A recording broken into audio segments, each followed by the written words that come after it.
We got Eryk Anders back here on the program. Of course, he's coming off an impressive highlight reel win this past weekend over Tim Williams. Eryk, what's going on, man? How you doing? Man, I'm doing awesome. And yourself? I'm doing great, and I appreciate you taking the time. We were joking off air. I know you did Ariel Helwani's show about, maybe an hour ago. What's that like now, getting that type of recognition, being on, the biggest shows, after a win like this?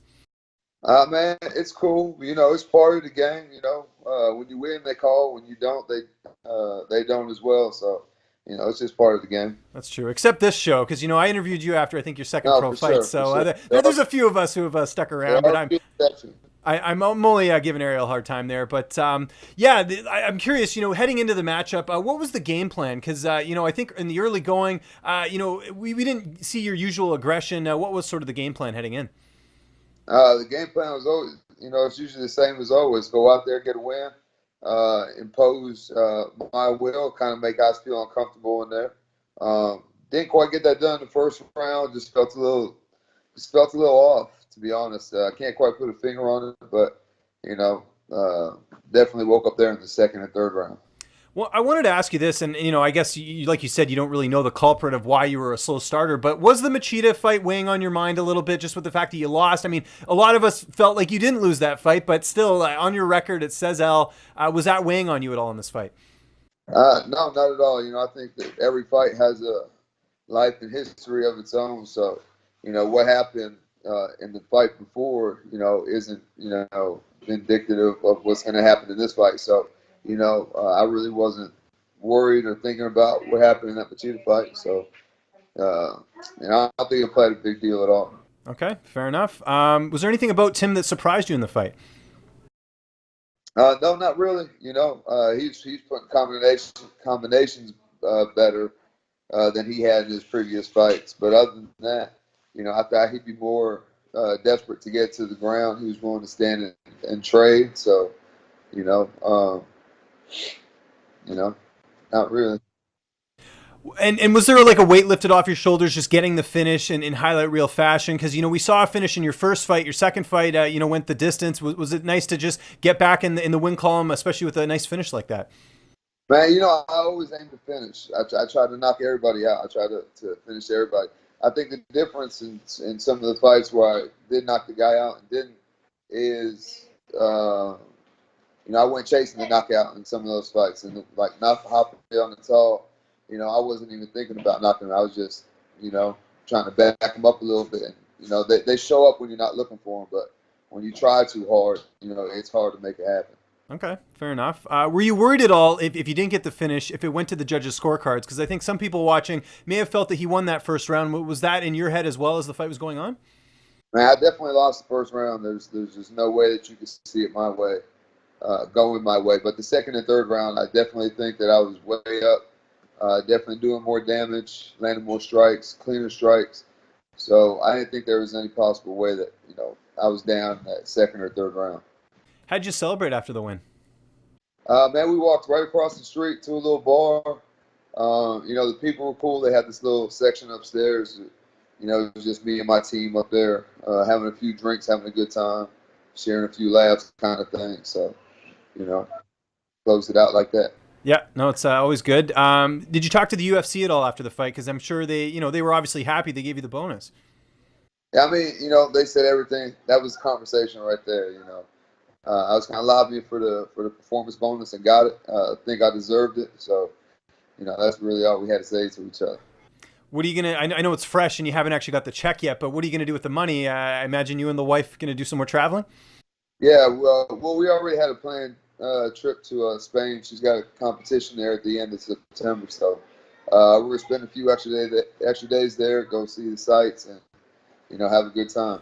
And what has the feedback been like from the fans? That GIF was circulating everywhere, you getting that highlight reel win. Man, it's been great. I think initially a lot of people thought that it was an illegal kick. But, Blake Rice, the referee, he comes around and he asks, do you have any questions for me? He went over the particulars. And, every time I fight, I ask about the three-point rule because, some states have it, some states don't. So I want to know the rules, for every fight. Okay, that's great. So after the fight, you get on the mic, you do the call out of Elias. Did you know that he had that fight booked, or was that just something where you're like, hey, he's from Toronto, he's ranked, I just want to get a fight with him? Yeah, I already knew he had the fight booked. But with his style, he really doesn't take a whole lot of damage, so I don't see him, getting knocked out or anything like that. So, hopefully he doesn't get too injured and he'll be able to take that fight. Yeah, and any particular reason you want to fight in Toronto? Because, I mean, I'm thrilled. It's just down the street from where I live here in Toronto, so it would be good to finally get to see you fight live. Yeah, and I love to travel, love to see the world, never been there. But, yeah, it doesn't matter where. I'm down for wherever. But that is the card you want on. Like, even if it's not Elias, you would like to fight on that card? Yeah, sure. I think everybody wants to fight on the Madison Square Garden card, so if I got to choose, it'd be that Madison Square Garden card. But I think that might be a little too soon for Elias after his fight, so I don't see anything simple. Well, either way, you want like a big city fight. That's kind of what I'm gathering here, because Toronto's like a baby New York. That's kind of the way I look at it. It's a little bit smaller, but it's basically the New York of Canada. Yeah, and that'd be an awesome card to fight on, because I know Brian Ortega, Max Holloway just signed to be the main event, so that'd be a cool card to fight on. What about there's a couple other fights I wanted to just throw your way, like in terms of opponents. I don't know. I know you trained a bit in Vegas. Would Uriah Hall ever interest you? Because he's a top 15 guy.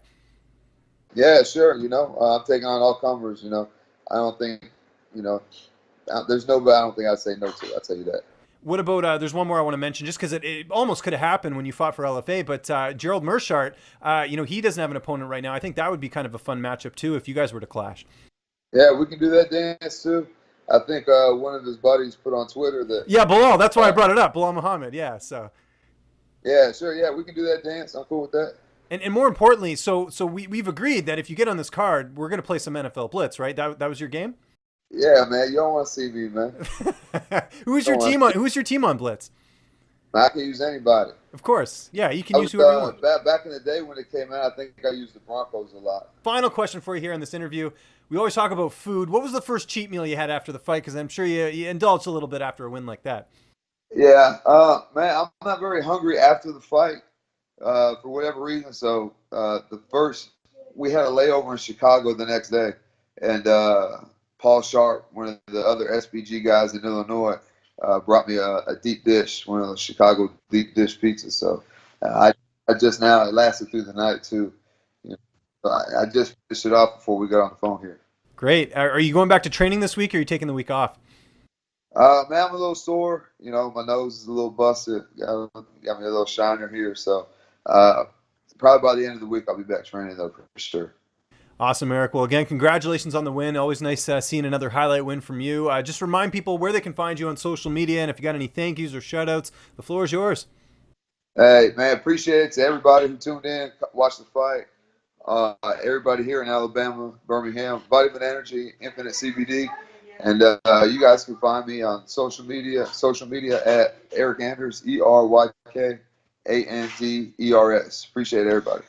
What's up, fight fans? If you like this video, be sure to subscribe to see even more interviews with your favorite UFC and Bellator fighters. We've also got coverage at events, including post-fight press conferences and media scrums. And if you like this video, check out the video to my right. It's worth your time.